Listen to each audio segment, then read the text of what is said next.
Une démission qui place le gouvernement de Benyamin Netanyahou dans la tourmente.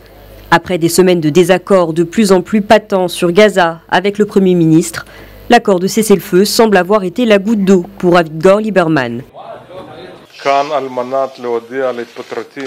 Je suis ici pour annoncer ma démission en tant que ministre de la Défense de l'État d'Israël. La question que l'on me pose est pourquoi ? Pour moi, ce qui est arrivé hier, le cessez-le-feu, combiné avec l'accord de long terme avec le Hamas, est une capitulation devant le terrorisme. Il n'y a pas d'autre définition, pas d'autre explication que capitulation devant le terrorisme. Autre cible de ces critiques, la décision du gouvernement de permettre le transfert de dollars qataris dans la bande de Gaza, principalement pour payer les salaires des fonctionnaires du Hamas.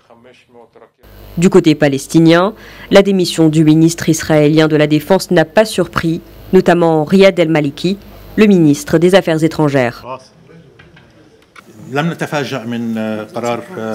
Il est clair qu'il avait des différences avec Benyamin Netanyahou concernant la situation à Gaza. Les dernières décisions ont fait ressortir ces différences. Il voulait monter le cheval en Israël en critiquant la politique de Netanyahou. Et il est certainement à la recherche d'un rôle plus important que celui de ministre de la Défense lors des prochaines élections.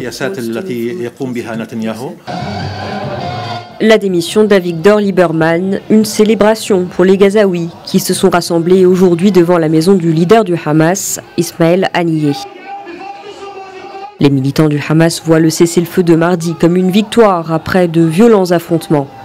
Depuis lundi après-midi, environ 400 tirs de roquettes et de mortiers avaient été dénombrés par l'armée israélienne, qui a également indiqué avoir frappé en retour près de 150 positions militaires du Hamas. En moins de 24 heures, 7 Palestiniens ont été tués et 25 blessés.